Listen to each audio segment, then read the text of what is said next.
अतएव उत्तम फल प्राप्ति योगी ध्यायी युंजीता। इसलिए यथार्थ उत्तम फल की प्राप्ति करने के लिए योगी को क्या करना चाहिए वो बता रहे हैं।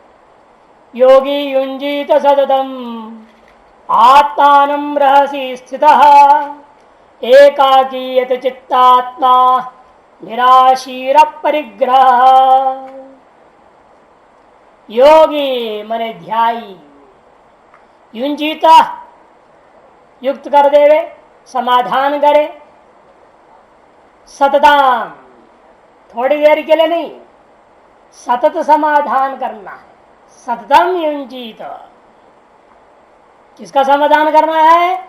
आत्मान अंतःकरण का समाधान करना। तो कोई कह रहा हमारा अंतःकरण समाधान में रहता है सदा नहीं, शांत रहता है तो बहुत बढ़िया बात है, तुम तो फिर उत्तम योगी हो, सर्वोत्कृष्ट योगी हो, कोई बात नहीं। लेकिन जो मध्यम कोटि और अधम कोटि वाला है उसके लिए रहस्य स्थित एकांत में स्थित होकर रहस्य स्थित विविक्त देश में, क्योंकि कैवल्योपनिषद में भी कहा है विविक्त देशे च सुखासनस्तः, विविक्त देशे च सुखासनस्तः, ऐसा कैवल्योपनिषद चौथा मंत्र में कहा गया है। विविक्त देश में होनी चाहिए और सुखासन में स्थित यहां भी कहेंगे रहसी मन एकांत में, गिरि गुहा आदि में। अधम कोटि वाले के लिए गिरि गुहा आदि में जाना पड़ेगा, अधमाधम के लिए तो वो भी नहीं है, वहां जाके भी क्या करे, अंदर वासनाएं दिमाग चलते रहेगी तो फायदा कोई नहीं। वो है जिसने विवेक वैराग्य से वासनाओं पर दमन कर लिया है, काम क्रोध भविवेक को दमन कर दिया है, वो व्यक्ति गिरि गुहा में जाके तो लाभ पड़ेगा। और मध्यम कोटि के अधिकारी के लिए गुहा कहाँ है?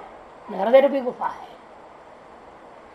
और उत्तम कोटि वालों के लिए सारी दुनिया ही गुफा है, बाजार ही गुफा ही है, फर्क कुछ नहीं पड़ता। शिवदेव महाराज का दृष्टांत आता है ना,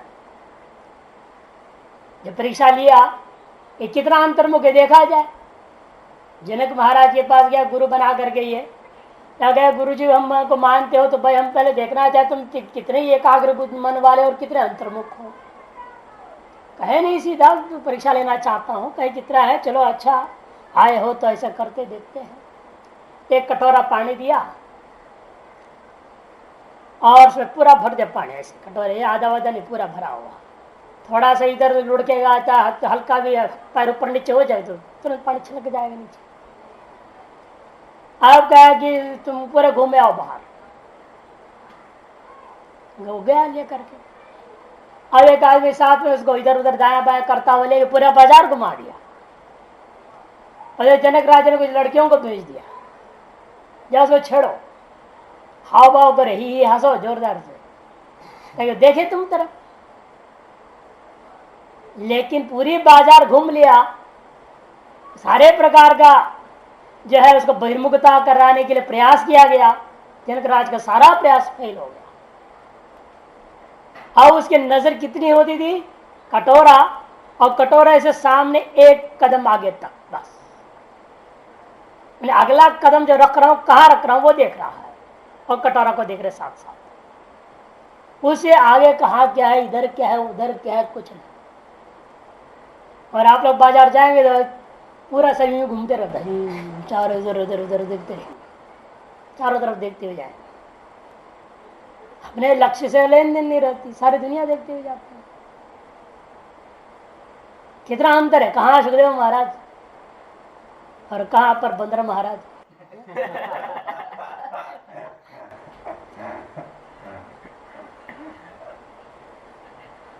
कितना अंतर है।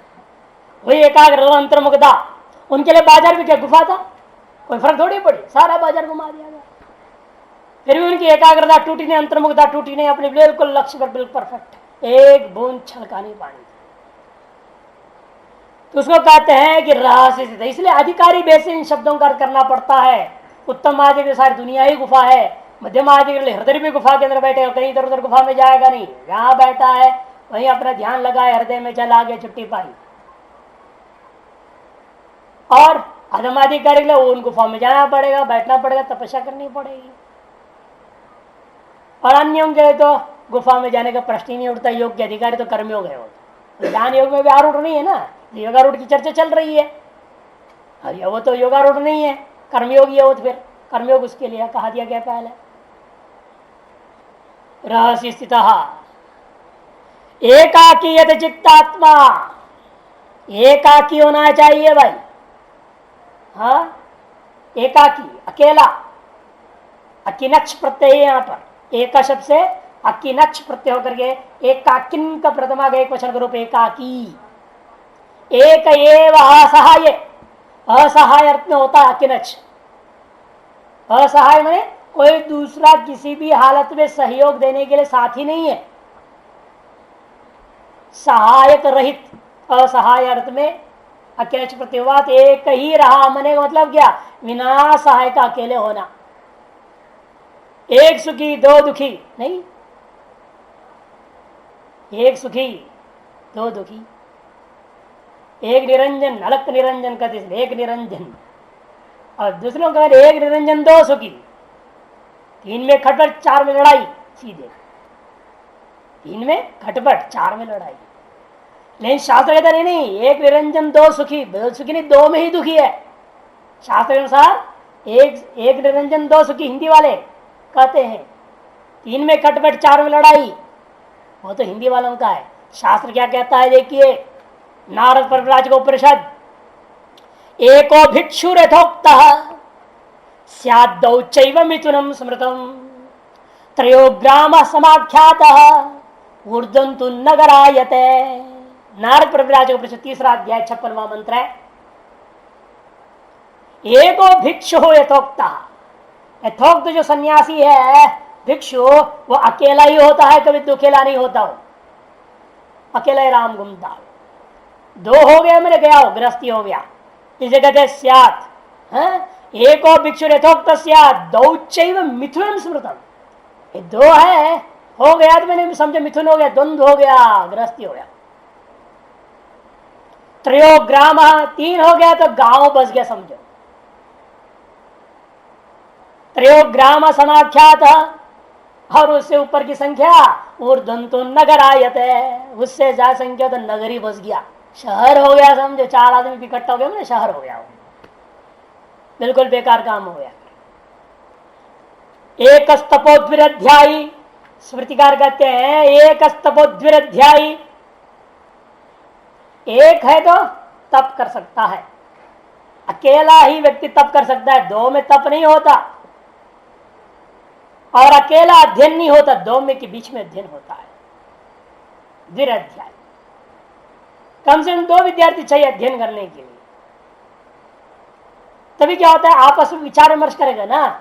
सुनने के बाद क्या होता है, आप लोग अपने अपने सोच लेते हैं, ऐसा नहीं होता है। पढ़ाई में पहले सुनना और फिर अपने कमरे में मनन कर लिया। तीसरे नंबर में सहपाठियों के साथ विमर्श,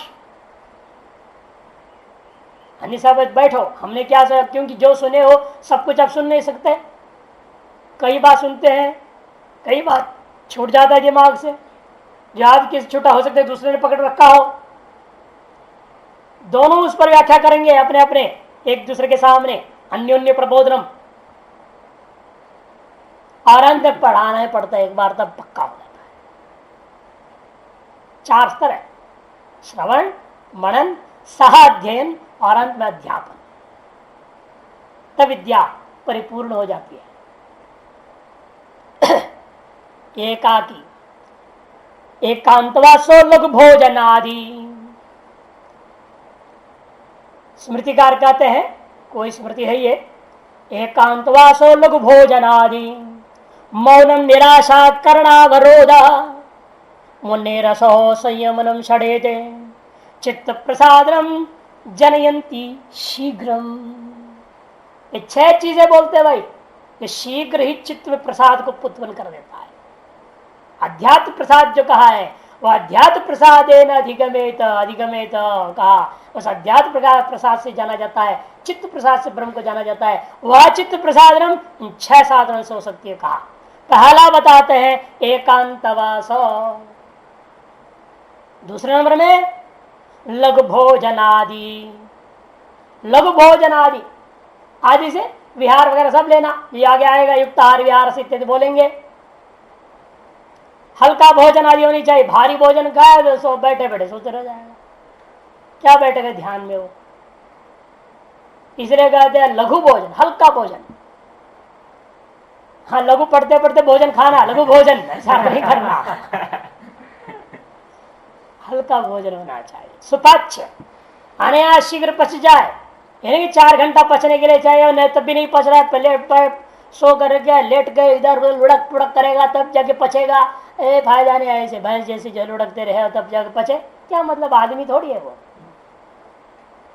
लेटना नहीं चाहिए, खाने के बाद लेटना पड़ रहा है, मैंने भोजन ज्यादा खा रहा है,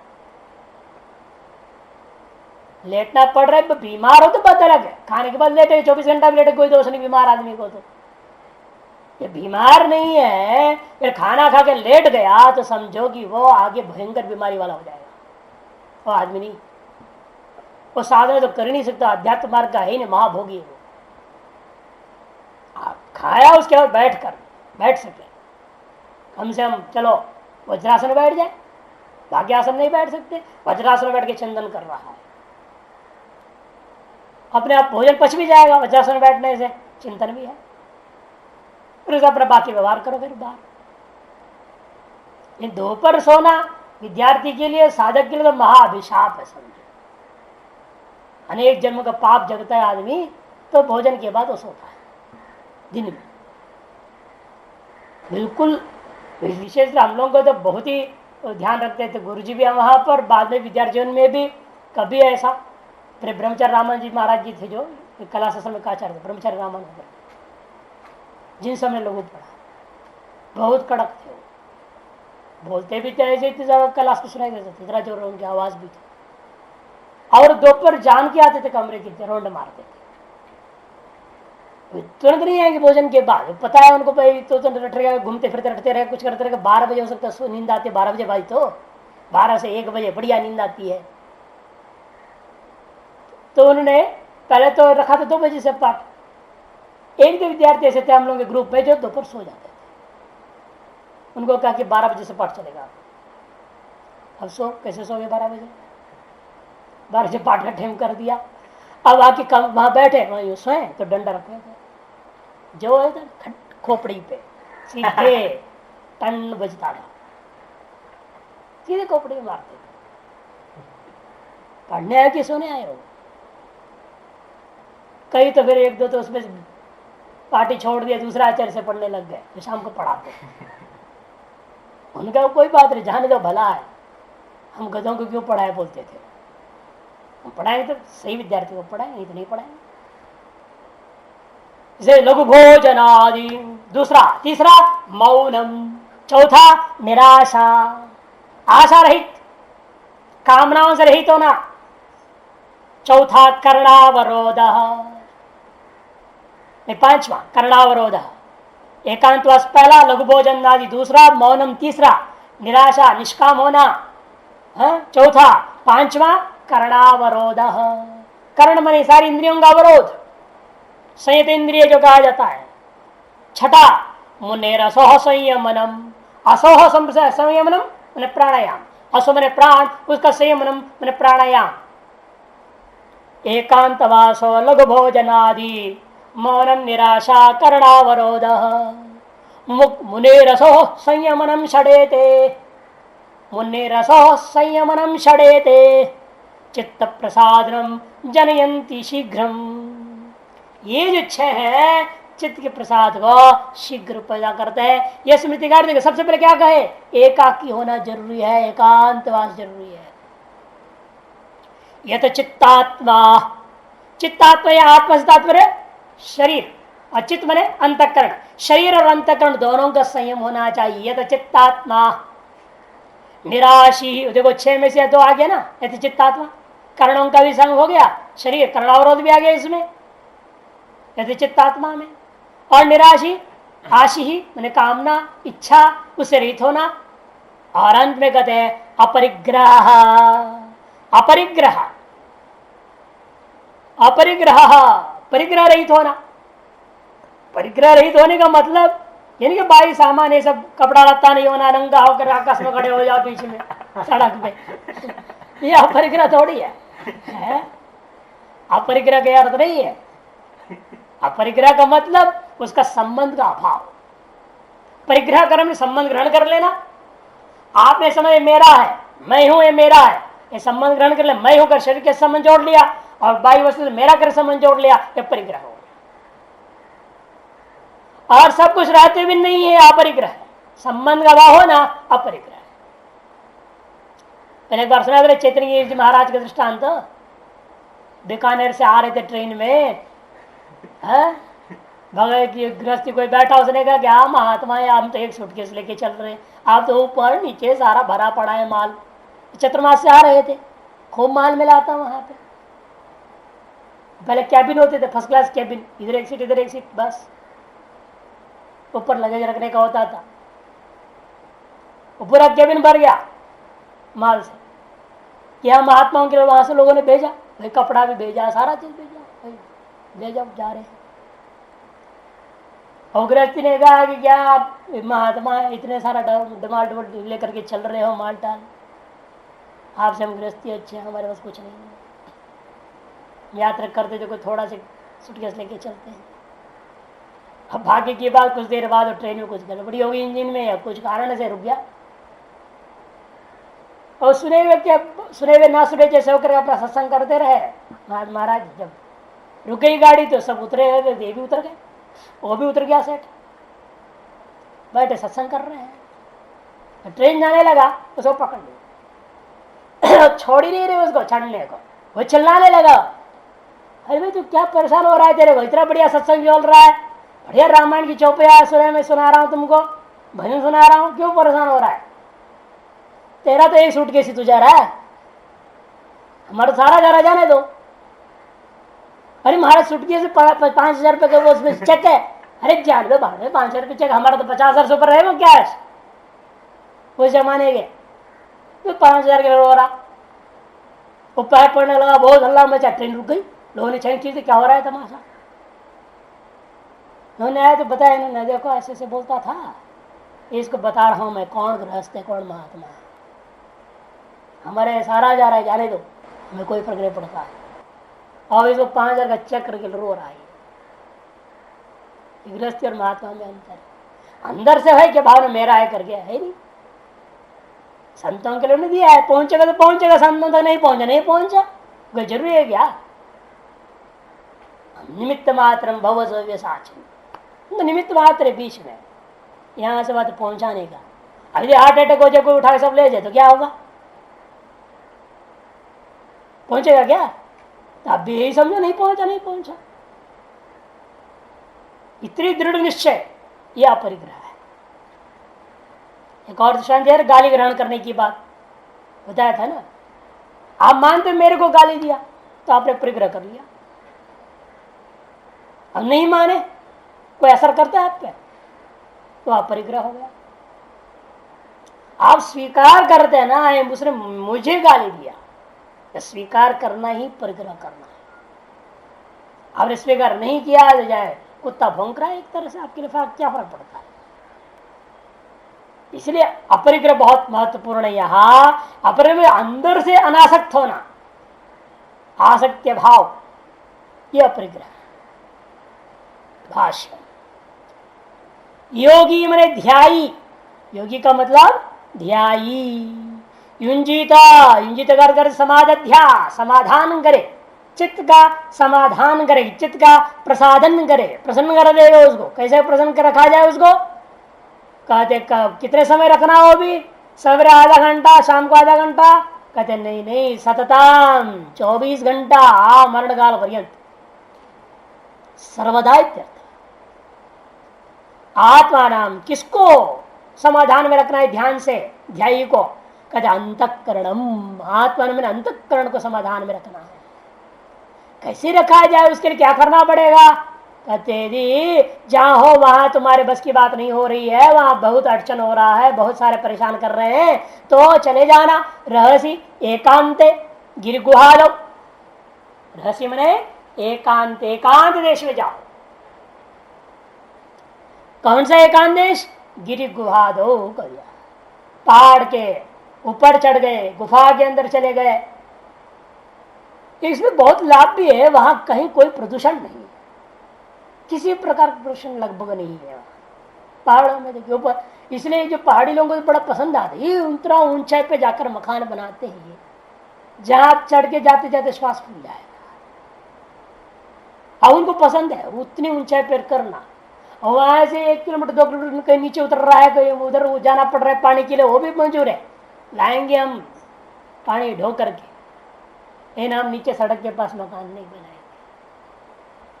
कहते वहां प्रदूषण है, हमारा सारा संस्कृति नष्ट हो जाता है, हमारे जीवन भरा बर्बाद हो जाता है, बच्चे खराब हो जाएंगे, हम वहां नहीं जाएंगे, पहाड़ी पर ऊपर ही रहेंगे।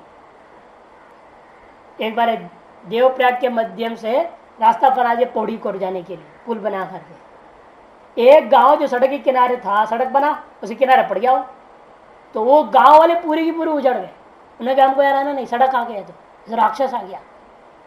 सड़क का मतलब उनके लिए महान रावण है, वो बर्बाद करने वाला चीज है।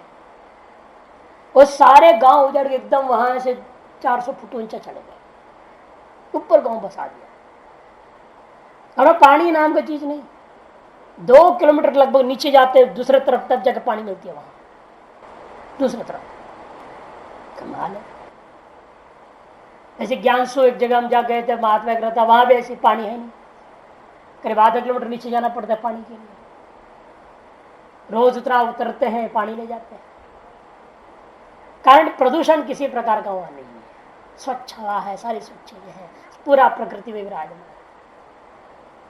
इसे कहते कि एक एकांत है, रहस्य में एकांत है, गिरि गुहा दो। वहां आपको परेशान होना पड़ेगा नहीं, जब पंखा चलाना पड़ता है, पंखा क्या जरूरत है, वहां खुली हवा चल रही है, स्वच्छ हवा मिल रहा है, न एसी लगा न कुछ नहीं, पेड़ के नीचे बैठे ठंडा है। गिरि गुहा दो स्थित सन, स्थित होकर के एकाकी मैंने असहाय, देखो प्रत्यार्थ लेकर भाषा बोल दिया, असहाय, बिना कोई सहाय कर रहा है, अकेला रहना। यानी कि 2 नौकर को लेके जा रहे हैं, वहां भी 2 नौकर लेके तो क्या फायदा होगा, है? कोई मतलब नहीं निकलता। पेंशन बना के रख लिया, सिक्योरिटी के साथ जा रहे हैं ना एक तरह से। भगवान भरोसे कहाँ निकला?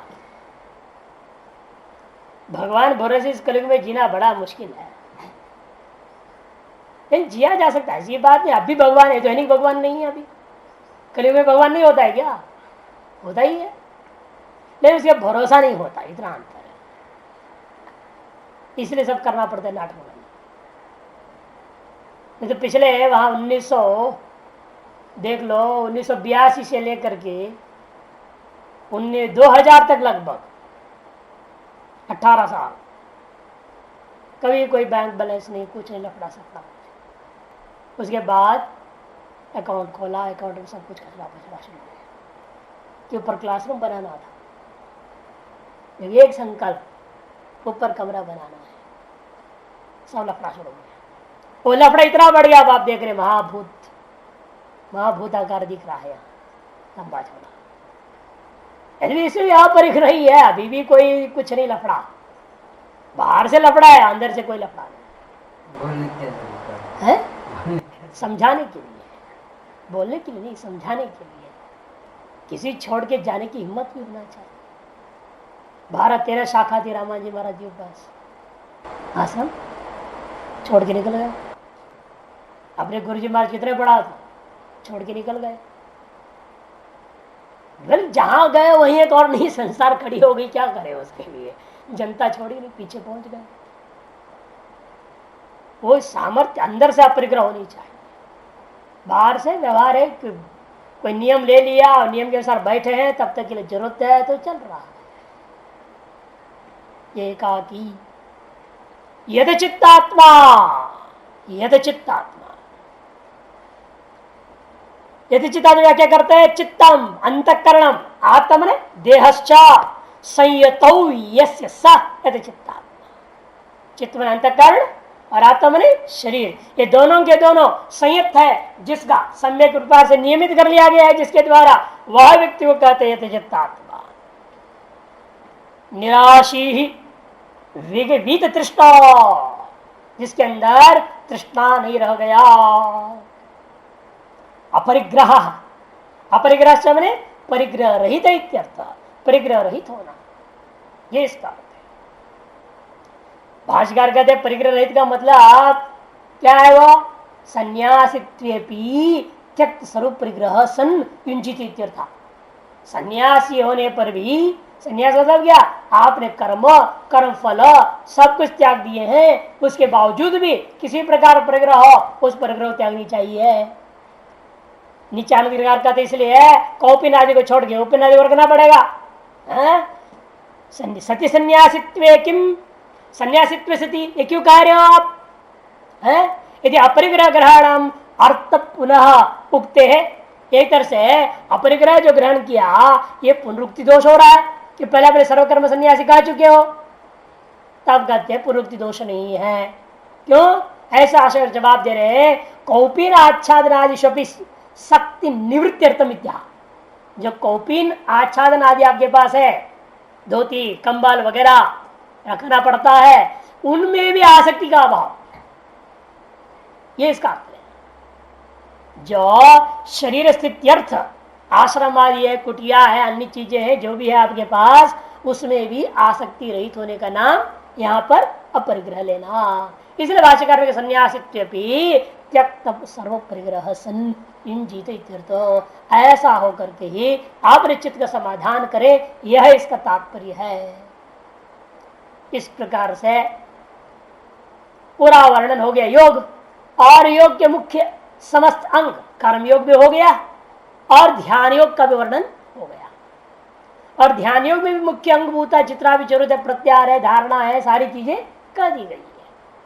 आप एक तरह से मान लो इनके उपांगों को, इन अंगों का संपादन करने के लिए उपांगों की जो जरूरत है, उन उपांगों का और योग के साधन और योग के फल को सारा वर्णन करने के लिए यहां से अध्याय की परिसमाप्ति तक जा रहे। देखिए, अथ इदानीम योगम युञ्जते आसन आहार विहार आदि नाम योग साधन नियमो वक्तव्य। योगम युञ्जते, योग का संपादन करना है, तो आसन आहार विहार आदियों का, जो कि योग का साधनत्व न, इनको भी, इनके भी नियम बताना जरूरी है। ये मत सोचिएगा जैसे तैसे बेटे जो कोई बेटे कपड़ा ले लिया, कुछ भी कर लिया है, कुछ भी खा पी लिया, तो साधना नहीं होगी। योग के साधनत्व ना ये भी अंग है। क्या? आसन भी। कैसे आसन है तुम्हारा? जिस पर बैठ रहे हो कैसा है, जिसके द्वारा बैठ रहे हो कैसा है, शरीर को कैसे रखे वो कैसा है, सारा चीज का नियम पालन करना पड़ेगा। इसलिए कहते हैं आसन।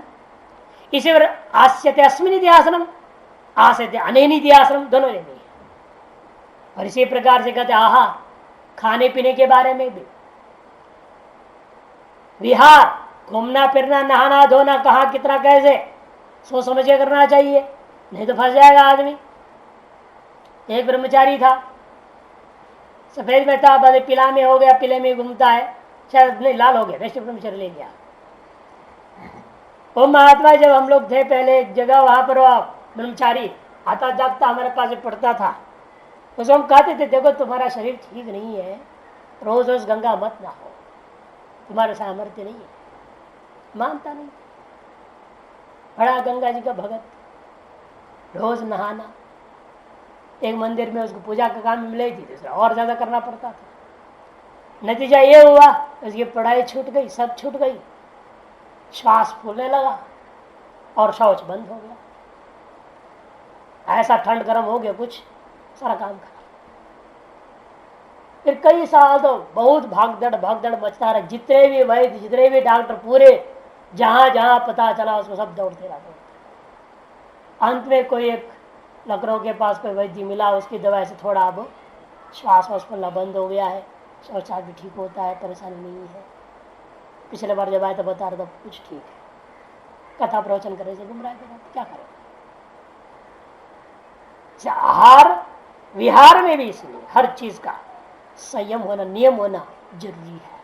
शरीर का स्थिति को ध्यान में रखते हुए इसको जैसा स्थान होवे उसके अनुसार करना है। इसका अतिक्रमण करोगे यही बर्बाद हो जाएगा तो साधना क्या करोगे। इस सामर्थ्य को समझ के युक्त आहार विहार आदि करना है। वो सारा योग का साधनत्व भी बता रहे, योगांगत्व में बताया जा रहा है। ये मत सोचो 8 बता दिया, यम नियम आसन प्राणायाम है कि नहीं, प्रत्याहार धारणा ध्यान समाधि वही 8 योग का अंग नहीं, ये भी सब योग का साधन के अंतर्गत है, ये भी सब अंग है। इसलिए हम लोग क्या कहते हैं, उसको अंग कहते हैं, इसको उपांग कह देते हैं। प्राप्त योग से लक्षणम तत्फलादि, और जैसे स्तर आपको प्राप्त होगा अपने से प्रत्याहार आपकी सिद्ध हो गई तो उसका क्या स्वरूप होगा, ध्यान सिद्ध हो गया तो क्या स्वरूप होगा, धारणा सिद्ध हो जाए तो क्या स्वरूप होगा, उसका लक्षण क्या है, उसका फल क्या है, इत्यादि सारी चीजें भी बताया जाएगा। इत्यतः आरभ्यते, इसके लिए आरंभ किया जा रहा है। प्राप्त योग से लक्षणम, जो तुम्हें प्राप्त हो चुकी योग उसका क्या लक्षण है वो बताएंगे। अर्थात आप समझ सकते हो मैं अमुक सीढ़ी तक पहुंच चुका हूं। लक्षणों को याद रखोगे तो मालूम हो जाएगा हमारी ये स्थिति हो रही है, वृत्ति चल इस प्रकार का हो रहा है अंदर, तो फिर ठीक है, इसका हम इस स्थिति में पहुंच चुके हैं। और उसका फल भी दिखेगा, इसे फल भी बता रहे तत्फलादि। और भी अन्य तत्संबंधी जितनी भी बातें कहने के लिए योग साधना की, वो सारी बातें यहां से 11 से लेकर अंत तक बताया जाएगा। इसलिए ही आरंभ हो रहा है।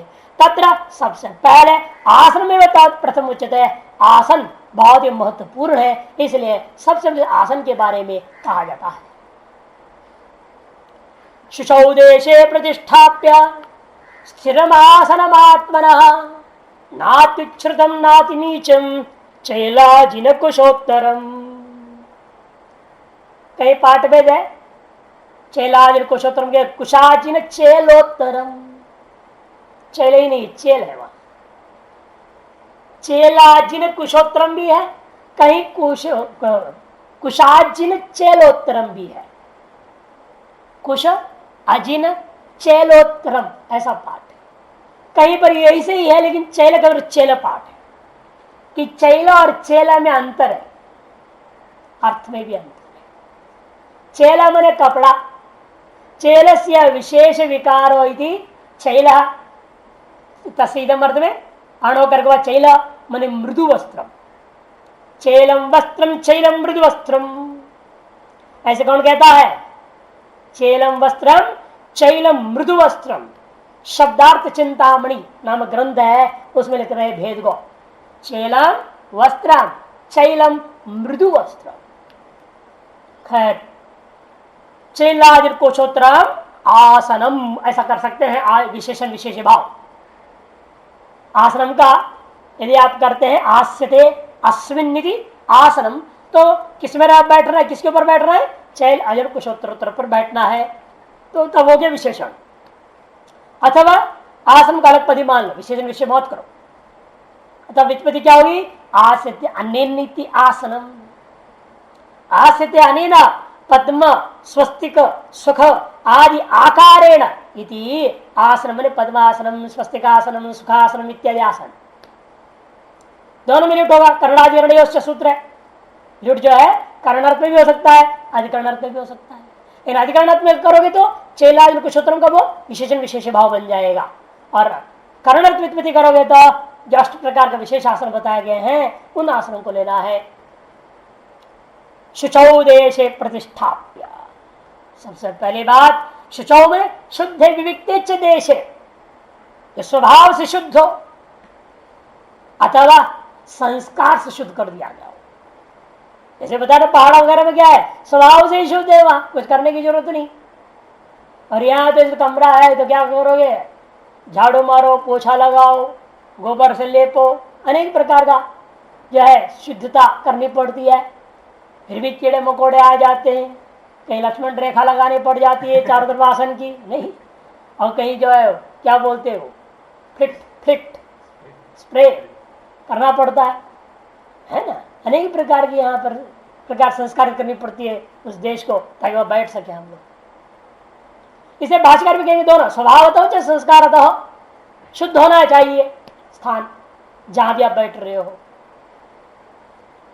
और वहां बैठ करके प्रतिष्ठाप्य आत्मना, आसनम स्थिरम आत्मनः, आत्मनः कहना बहुत ही महत्वपूर्ण है। अपने आसन हमेशा अलग होनी चाहिए, अपना आसन शुद्ध। 5 चीजें शायद है। बौधायन धर्मसूत्र है एक, बौधायन धर्मसूत्र, उसके प्रथम अध्याय के दूसरे पाद का 61वें श्लोक में कहा गया, आत्मशय्यासनम वस्त्रम जायापत्यम कमंडलु। शय्या, आसन, वस्त्र, जाया, अपत्य, कमंडल, 6 चीज गिनाया। आत्मशय्यासनम वस्त्रम जायापत्यम कमंडलु शुचीनी आत्मनेतानी परेशान शुचीनी वही। दूसरों का है सदा अशुद्ध ही मानना चाहिए। परेशान अशुचीनी वही, वे अशुद्ध ही होते निश्चित रूपेण, वह आपके लायक नहीं होता। क्या क्या चीज? आत्मशय्या, अपनी जो शैया अपने लिए शुद्ध है, दूसरे की शैया आपके लिए शुद्ध नहीं है। भले देखने सुंदर बिछाया है सब कुछ, जब कुछ भी है तो अब ये आप उसमें नहीं सोना चाहिए। दूसरों के बिस्तर पर सोना नहीं, दूसरों के बिस्तर पर बैठना नहीं। बैठना पड़े तो अपने कपड़ा होना चाहिए, उसको बिछाओ, अपना साथ में अपने कपड़ा होना चाहिए, अपना आसन होना चाहिए, उसको बिछाइए। जैसे हम लोग भी जाते हैं तो कहीं भी अपने लाल कपड़ा ले जाते बड़ा वाला, कहीं किसी के घर में सोना पड़ जाए तो उसको बिछा दो, उस पर सो। अपना व्यवधान डालना पड़ेगा, अपना आसन या अपने संस्कारित अपने हाथ से धुला हुआ सब। इसलिए कहते हैं आत्मशय्या आसनम दूसरा, वस्त्रम तीसरा। अपना कपड़ा कभी दूसरे को पहनने नहीं देना, और दूसरे का पहना हुआ अपना कभी पहनना नहीं। वस्त्रम, अपनी जाया ही शुद्ध होती है, दूसरे की जाया अशुद्ध होती है, पत्नी। चौथा, हाँ चौथा हो 5वां, अपत्यम, अपना पुत्र उसके हाथ का पानी पी लो, शुद्ध है, दूसरे का नहीं। कमंडल हो, अपना कमंडल को शुद्ध मानना, दूसरे कमंडल का भरोसा नहीं करना। कभी तंत्र मंत्र करके रखा हो चल, क्या पता है कि नहीं, कोई भरोसा नहीं होता। 6 चीज गिना दिया। आत्मशय्यासनम वस्त्रम जायापत्यम कमंडलो शुचीनी आत्मन एतानी, शुचीनी आत्मन एतानी परेशान शुचीनी वही। इसीलिए आत्मनया विशेषण भगवान ने जान के दिया है। अपने आसन, शुद्ध देश में अपने आसन को प्रतिष्ठापित करके उस पर स्थिर बैठ जाओ। नात्युच्छ्रितम नाति नीचम, वो आसन इस तरह से होना चाहिए, जमीन से ज्यादा ऊंचा भी नहीं और ज्यादा नीचा भी, जमीन के बराबर भी नहीं कर देने का। जो ज्यादा ऊंचा रहेगा, कभी कभार मान लो किसी कारणवश आलस आ गया, नींद से आ गई, लुढ़क गया, नीचे खोपड़ी फूट जाएगी। 5-6 फुट ऊंचा बैठेगा, धैर्य से वहां से गिरेगा तो क्या होगा, खोपड़ी फूटेगा उसका। और जमीन बराबर डालने का खतरा यह है कि नीचे ठंड लग जाए, शीत लग सकता है, वात का समस्या खड़ी हो सकती है, कीटे पीड़े मकोड़े आते रहेंगे, चींटी पांटी चढ़ जाएंगे, परेशान कर देंगे। इसलिए अत्यंत ऊंचा भी नहीं, अत्यंत बराबर नीचा भी नहीं होना चाहिए। ऐसे आसन को लगाना है। नात्युच्छ्रितम नाति नीचम चैलाजिन कुशोत्तरम, चैल अजिन कुशोत्तरम। चैला मन मृदुवस्त्र, अजिन मन चर्म, कुशा कुशासन, उत्तरोत्तराम कर दिया। लेकिन भाषा कहेंगे पाठ्यक्रम की अपेक्षा से यहाँ अनुष्ठान क्रम विपरीत होगा।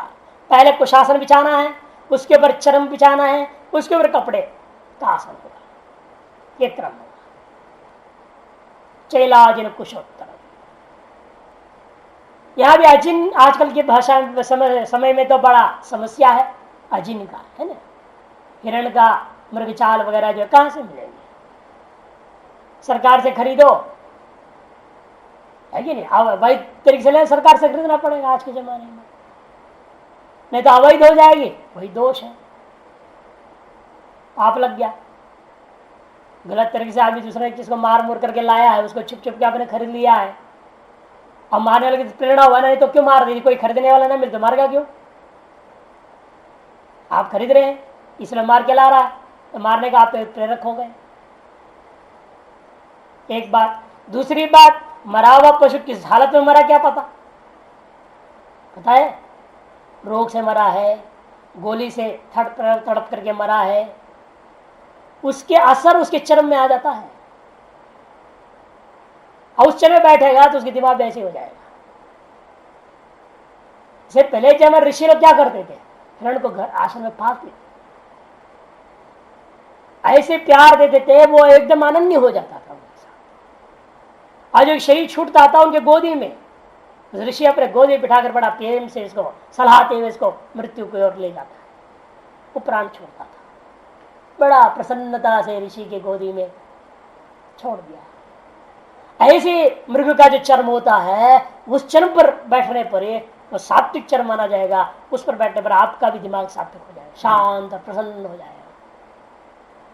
और दूसरे चर्म बैठो तो पता है नहीं कैसा चर्म है वो, लड़ते लड़ते मरा हुआ हो सकता है पशु, गोली से मार दे तड़प तड़प के मरा हुआ पशु हो सकता है, रोग से मरा हुआ पशु हो सकता है, पता नहीं कैसे मरा हुआ पशु। अब उसके वो असर प्राण छूटते तो उसका चर्म में टिक जाता है, तो चर्म का आप पर बैठे हुए आप पर वही रजगुणी या तमोगुणी असर हो जाएगा। और एक घटना पर घटी, हम जब बनारस में थे, एक विद्यार्थी था, ऐसे चर्चा होते हुए श्लोकों पे बात हुई, तो उसने कहा कि ऐसा हो नहीं सकता, कोई भी चर्म पर हम बैठ सकते, ध्यान लग सकता है। उसने क्या किया, पास में किसी घर में कुत्ता मरा तो उसके चमड़ा ले आया, कुत्ते का चर्म लाया, भोगी कुत्ता रहा होगा भयंकर, और चर्म पर बैठ के वो रोज जब ध्यान करने लगा, महीना 1.5 महीना नहीं हुआ था, वह वो ब्रह्मचर्य लगभग कुत्ता जैसा हो गया, जिसे देखे उसे लड़े भो भो करने लग जाए, लड़ाई भिड़ाई करने लग जाए हर व्यक्ति से। और इतना ही नहीं, गंगा नगर जाए लड़कियों के पीछे घूमने लग जाए। और कुछ दिन बाद हमें पता चला, बात चर्चा होती है तो आश्रम में जो एक बार छुट्टी हमें पता है, मैंने उनको बुलाया, भाई तुम क्या कर रहा है, आश्रम बदनाम हो जाएगा ऐसे, तो तुम कर रहे क्या रहो, क्या कर रहा हो, ठीक ही तो हूँ, नहीं तुम ऐसे ऐसे कर रहे हो, लोग बता रहे हैं, सबसे तुम लड़ रहे हो फालतू की, थोड़ा होश में आओ, तुम क्या कर रहा है। फिर जब जताया उसको अच्छी तरह से, तब जाकर दिमाग में खुली थोड़ी, उसने लगा क्या बात है, ऐसे क्यों हो रहा है, चिंतन करने लगा वो, मैं क्यों ऐसे फालतू को, तो पाठ में जाता ही नहीं, लड़कियों के पीछे घूमने लग गया मैं, इसी दिमाग में आई बात, तो पाठ में नहीं आया, कहाँ गया था, वहां क्यों गया घाट पे। तब फिर वो दिमाग में हो यही है चक्कर। फिर आके मेरे को बोला, स्वामी जी आपने बिल्कुल सही कहा, कुत्ते के चर्म में तो कभी बैठ के ध्यान नहीं करना चाहिए। अरे कुत्ते करे किसी चर्म के, इस कलयुग में किसी चर्म पर नहीं कर सकते आप, कि क्या पता पशु कैसे, या तो पालना है पालो, हिरण को पालो अपने पास, सिंह को पालो अपने पास, शेर को पालो, जिसके चमड़े पर बैठा है तो चमड़े को पालो, उसको पहले प्यार दो उसको, खूब सेवा करो, खेलो उसके साथ, हंसो घूमो फिरो, तादाद में जाओ, अपनापन के साथ रहो। जैसे एक पति पत्नी रहते हैं वैसे उस पशु के साथ आपको होना पड़ेगा। ऐसी तादाद में करोगी तो वो तुम्हारे लिए मरेगा और तुम उसके लिए मरोगे, ये भाव रहेगी, तो वही आपके लाभ देगा। एक थी क्या माहेश्वरी नाम से बहुत बड़ी कवि थी, कवित्री, यहाँ उत्तर प्रदेश में, उसे घर में विलक्षण था, लखनऊ के में उसका घर रहा, हम लोग गए भी हैं महाराज जी के परिचित होने से। पशुओं को पालती थी, अनेक प्रकार के पशु, बड़ा आश्चर्य होता था, कुत्ता बिल्ली मैंने और ये चूहा और बिल्ली एक साथ बैठ के खाना खा रहे, एक साथ, यानी बिल्ली चूहे को खा जाए। सब विरोधी पशुओं को मैंने वहां देखा, बहुत सारे थे। और ठीक 5:15 बजे शाम होता था, पहले घर में कहाँ कौन बैठा पता नहीं चलता था, पशु लगभग 70-80 थे। और 5:15 बजता है तो गेट के सामने सब लाइन होकर खड़ा हो जाएंगे, पूरे लाइन में, कुत्ता है, बिल्ली है, घोड़ा भी है, सारे पशु लाइन से खड़े हो जाते थे। उनको कैसे टाइम का पता लगता था ये आने वाली है, मालिक आ रहे। और वो आती तो रास्ते से क्या है, सबका भोजन लाती, किसी को ब्रेड है, बंद है, किसी कुछ बिस्कुट, किसी कुछ, और वो आएगी बैग में सबको देते जाएगी। और कई बार हम लोगों के सामने जान के दिखाने के लिए शायद करियो, जान के तो जानवर को डाली नहीं और कमरे में चलेगी, वो जानवर दोनों चू चू चू करते पीछे पीछे घूमने लगे, उसके कमरे के अंदर घुस गए। हमको नहीं मिला भोजन तो हमारे को टका है। उनको जब दिया तो वो चुप गए। 2 कमरे बड़े बड़े बने थे, सब उसमें इकट्ठे सोते हैं, सबके अलग अलग बिस्तर बना रखा है, उस पर सोते थे। बड़ा आश्चर्य देख करके, कितने पशु और सब विरोधी पशु और सब आराम से प्रेम से रह रहे हैं। ऐसे वो रहती है संजय गांधी की पत्नी मेनका गांधी, वो भी अपने घर में अनेक प्रकार के पशु पाल रखी है, सब विरोधी सब कुछ है। निर्भर है ना आप किस प्रकार से व्यवहार कर रहे हैं, कितना प्यार दे रहे हैं, किसने संभाल रहे, तो उसी हिसाब से सब कुछ चलता है। उनके विरोधी भी अविरोधी हो जाते हैं, उनकी शत्रुता खत्म हो जाती है, ये विलक्षणता है। तो ऐसे पशु का चर्म हो, ऐसे पाला हुआ पशु का चर्म हो, तब तो उस पर ध्यान करना उचित है। नहीं तो केवल शैल कुश, बस 2 ही है इस जमाने के। भाष्य शुचौ शुद्धे विविक्ते स्वभावत संस्कार वादेशे, देखो भाष्कर कह दिया ना, स्वभावत शुद्ध हो तो अति उत्तम है, नहीं तो अपने संस्कार करो, झाड़ू लगाओ, पोछा लगाओ, पोछे कुछ करो। अपने आसन में देखो, जहां भी शुद्ध हो बैठते तभी क्या करते आप, आसन शुद्धि करते हैं ना, शरीर शुद्धि पवित्र पवित्र वाह करते हो, कुर्म आसन बनाएंगे, कुर्म मुद्रा दिखाएंगे, जल छिड़केंगे, गंगा जल यहाँ गंगा जल वहां, नहीं सब करना पड़ता है। अंत शुद्धि बहि शुद्धि सारे शुद्धि करेंगे तो कहते करना पड़ेगा संस्कार। तो या तो स्वभाव तो शुद्ध है तो भला, नहीं है तो संस्कार से शुद्ध करो। ऐसे देश में स्थाने प्रतिष्ठाप्य स्थिरम अचलम आत्मना आसनम, अपना ही आसन होनी चाहिए, दूसरे का नहीं लेना। अपना आसन को स्थिरता पूर्वक सेट कर देना, बचा दे। नात्युच्छ्रितम नातीव उच्छ्रितम, इव बोल दिया भाषा, अति इव न उच्चम, ज्यादा ऊंचा भी नहीं, मैंने बिल्कुल ऊंचा नहीं, ऐसा भी नहीं, ऊंचा हो लेकिन अति ऊंचा नहीं होनी चाहिए। नाप्यति नीचम, इसी प्रकार से अतीव नीच नहीं, मैंने बिल्कुल जमीन के बराबर नहीं, जमीन पर नहीं। अच्छा, और आसन कैसा होना चाहिए, चैलाजन कुशोत्तरम, चैलम अजनम कुशाश्च उत्तरे यस्मिन्नासने तदासनम चैलाजन कुशोत्तरम।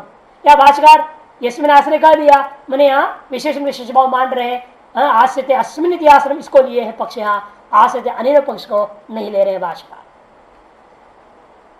ऐसा जो आसन है जिसमें चैल अजन कुशोत्तरम, मैंने पाठक क्रमाद, भाष्यकार साफ साफ कह रहे हैं, पाठक क्रमाद विपरीतो अत्र क्रम चैलादिनाम, पाठक क्रम के अपेक्षा से अनुष्ठान क्रम को विपरीत रखना पड़ेगा, चैलादियों का क्रम विपरीत करके करना है।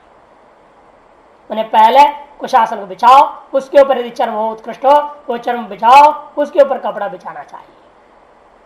मृगस्य देखो नीचे दे रहे, चैलम वस्त्रम अजिनम चर्म पशुना तच्च मृगस्य कुशा दर्भा तेज उत्तरे यस्मिन् उपरिष्टाद आरभ्य ततोक्तम। प्रथमं चैलम ततो अजिनम ततश्च कुशा इति प्रतिपन्न पाठक्रमम आपातिकम क्रमम अतिक्रम्य आदो क्या करना है, कुशाहा ततो अजनम ततश्चलम क्रमम विवक्षित्वा आह विपरीतो इत्यादि आनविकार साफ साफ लिख दिए सारी बात को।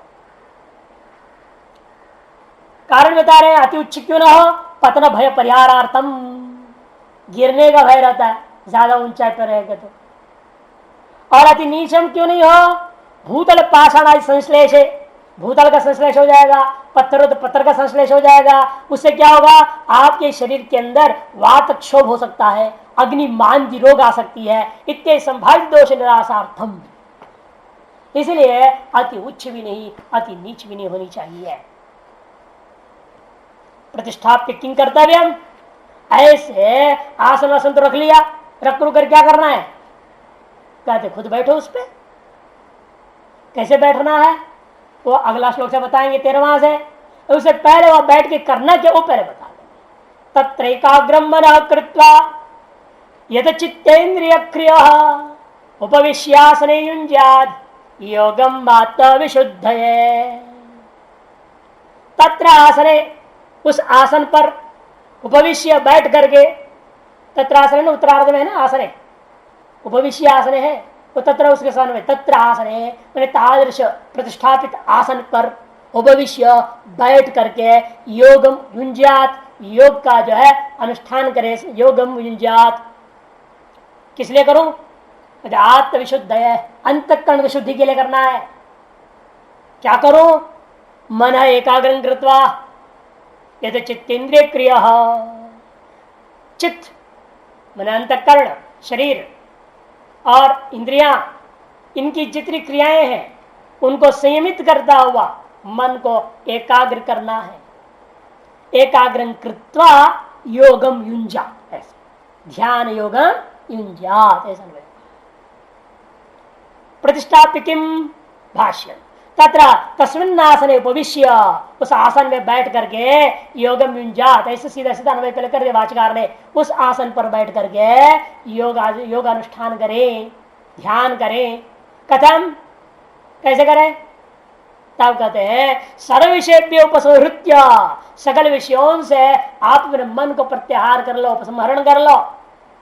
उपसरण करके एकाग्रम मन कृत्वा, इस मन को एकाग्र कर देना। कैसे करो एकाग्र? कैसे हो जाएगा? इतना आसानी से तो होगा नहीं एकाग्र। जब तक आपके चित्त और इंद्रियां चंचल होंगे तब तक मन तो एकाग्र नहीं होएगा। चंचल दूर कैसे करें? कहते हैं चित्तेन्द्रिय क्रिया, चित्तंच इंद्रियाणि चित्तेन्द्रियाणि तेषां क्रिया संयता यस्य सः यत् चित्तेन्द्रिय क्रिया। चित्त और इंद्रियां, इनकी जो क्रियाएं हैं उन क्रियाओं को आप जो है प्रतिबंधित कर दो, रोक दो, होने मत दो। कर्मेंद्रिय और ज्ञानेन्द्रियां जो उछल कूद करें उनको, इंद्रिया रूपी घोड़ों को कोड़े लगे, है ना, गाते लोग, इंद्रिया रूपी घोड़ों को कोड़े, कोड़े मैंने जो चाबुक होता है ना जिसे पीटते घोड़े को, तो कोड़े कोड़े लगे, खूब पीटो इसको, इंद्रियों को नियंत्रण करो, इसकी क्रियाओं को रोको। ऐसा करने पर मन एकाग्र हो जाएगा, उसके बिना तो होगा नहीं। सकिमर्थम, वो भी क्यों करूं? यदि कोई कहे योगम युंजादित्या, ऐसा भी जो करना है आपने जो कहा योगम युंजा, तो किमर्थम इत्या आत्मविशुद्ध है, अंतःकरण से विशुद्ध्यर्थम इत्येतत्, अंतःकरण की विशुद्धि के लिए यह आपको कार्य करना ही है। बाह्य साधन साधनम आसनम उत्तम, इस प्रकार से बाह्य साधन जो आसन है वो कह दिया गया, और उत्तर काल में अंतर साधन को भी कह दिया। मन एकाग्र करना, चित्त और इंद्रियों का सकल क्रियाओं को रोक करके मन को एकाग्र करने, अंतर साधन में कह दिया। लेकिन दोनों साधन तब सफल होगा जो शरीर को हम ठीक से धारण करेंगे, और शरीर धारण नहीं है तो क्या फायदा? आज भी बैठा है ध्यान में, इन बार मारता है, मच्छर मार रहा है, कभी यूं कर रहा है, यूं कर रहा है, तो क्या होगा? शरीर हिलाते रहे, कभी पैर बदल दे रहा है, इधर कर दिया कभी उधर कर दिया। कहने के लिए आंख बंद बैठा है, आंख बंद कर लिया, ध्यान कर रहा हूं, क्या ऐसे थोड़ी ध्यान होता है? मन एकाग्र है, एकाग्र कहाँ है इसका मन? जो शरीर में बार बार आ रहा है, तभी तो उटक पटक हो रहा है इधर उधर। इसलिए ऐसे कह करके करने से कोई फायदा नहीं है। शरीर को कैसे बिठाना है वो बता रहे। समम काय शिरोग्रीवम धार्यन्नचलं स्थिरः संप्रेक्ष नासिकाग्रं स्वं दिशश्चानवलोकयन्। नासिकाग्रम खम करके भी पाठ मिल जाए, स्वम के जगह पर कहीं कहीं लोग खम करके पाठ स्वीकार करते हैं। इसलिए बाह्य साधन आश्रम उत्तम अधुना शरीर धारणम कथम इत्युच्यते। लेकिन शरीर का धारण कैसा करे सब सफल होने के लिए, वो कह रहे समम काय शिरो ग्रीवम। काय, शिर और ग्रीवा, ये तीनों सम सीध में होनी चाहिए। यही जब ध्यान कराया जाता है कहा जाता अपना सिर, अरे ग्रीवा और पीछे का पीठ पूरा एक सीध में होनी चाहिए, सीधा रखो उसको। समम काय शिरो ग्रीवम, तो ध्यान के लिए, पढ़ने के लिए कैसे बैठो, मन यहाँ रहना चाहिए पुस्तक में। अगर नहीं सीधा बैठे हुए हैं, अरे देख रहे पुस्तक को मन कहीं और भाग रहा, कोई फायदा नहीं है। शरीर को सुविधापूर्वक छोड़ो, मन यहाँ लगा दो।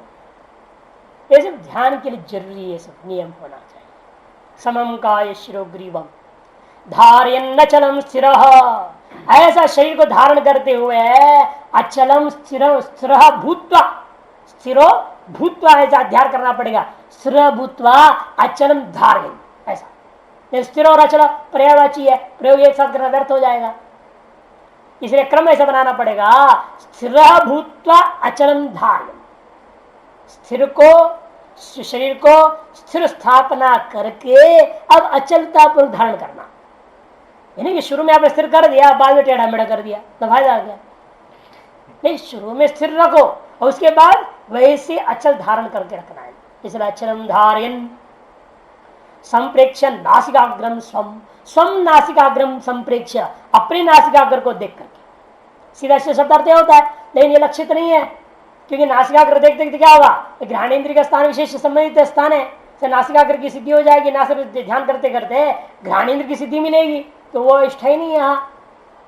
यहाँ तो आपको ध्यान से समाधि में जाना है, अंतर्गुण शुद्धि फल बताया है, तो कैसे होगा? इसे तात्पर्य है यहाँ देखते देखते देखते शुरू में इसे करना पड़े, यहाँ देखते जाओ, देखते आंख में जलन होगा, दर्द होगा, पानी आने लगा, फिर आंख बंद करो और फिर जैसे आराम हो गया फिर खोलो। ऐसे शुरू में करना पड़ेगा ताकि बाह्य जो तरफ देखने की आदत है अंक का, इसको रोकने के लिए। और यहाँ विश्वास पर ध्यान देंगे तो और एकाग्र हो जाएगा। ये केवल आपको अंतर्मुख करने के लिए है ना साधन। बाहर देखते रहे बहिर्मुखी रह गए हम, फायदा क्या हुआ? ये तो बहिर्मुखी बाहरी वस्तु को देखते रह जाए तो बहिर्मुख रह गए हम, और ज्ञानेन्द्रिय स्थिति मिलेगी, दोनों ही फायदा नहीं है, दोनों ही गलत हो गया। कि लक्ष्य है अंतर्मुख करना, फल है अंतर्गुण शुद्धि, वो दोनों नहीं मिला तो फायदा क्या है? जैसे भाष्यकार का यहाँ व्याख्या करेंगे, यहाँ इष्ट नहीं है केवल बाहर चमड़ा को देखते रहना, या नासिक खम्मर्त लोगे तो नासिका के अग्रवादी जो आकाश खाली है इस जगह देखना, ये भी अर्थ करना ठीक नहीं। तो गोचरी मुद्रा कहते, कोई भूचरी मुद्रा भी कहते हैं इसको। यहां देखना बिल्कुल इस जगह पर, यहां इसको नहीं देखना, चमड़ा को नहीं, चमड़े से सामने बाहर वो आकाश को देखना। वो आकाश रूप रसगंध क्या देखोगे वहां, कठिन होता है वहां देखना। इसलिए स्वयं ज्यादा पाठ ठीक। शुरू में व्यक्ति कोई चीज चाहिए, बिना आलंबन का आप एकाग्र नहीं हो पाते हैं, और आकाश को आलंबन बना नहीं सकते, तो चक्षुरादि का विषय नहीं होता हो। फिर यहां देखने चलो और दूर देखने लग जाओगे, बाहर कोई पड़ा है वहां वस्तु देखने लग जाओगे, और खराब हो गया ना। या आकाश को देखने चले और आकाश दिखती नहीं है, बाहर चला गया। इसीलिए स्वम पाठ ज्यादा अच्छा मान के भाष्यकार ने स्वम को ही रखा है, खम को नहीं दिया है। दिशश्च अनवलोकयन, और चारों दिशाओं में से किसी वस्तु को नहीं देखते हुए। दिशश्च अनवलोकयन, उसको ऐसा इधर आंख नहीं घुमाने का, देखना नहीं चुपचाप, कर यहां देख रहा हूं फिर कभी भी यूं देख लिया बगल में कौन आ गया, ये नहीं करने का। इसीलिए वो भी जोड़ दिया, नासिकाग्र देखो तो लगातार देखते रहो, बीच में इधर उधर नहीं देखना है। भाष्य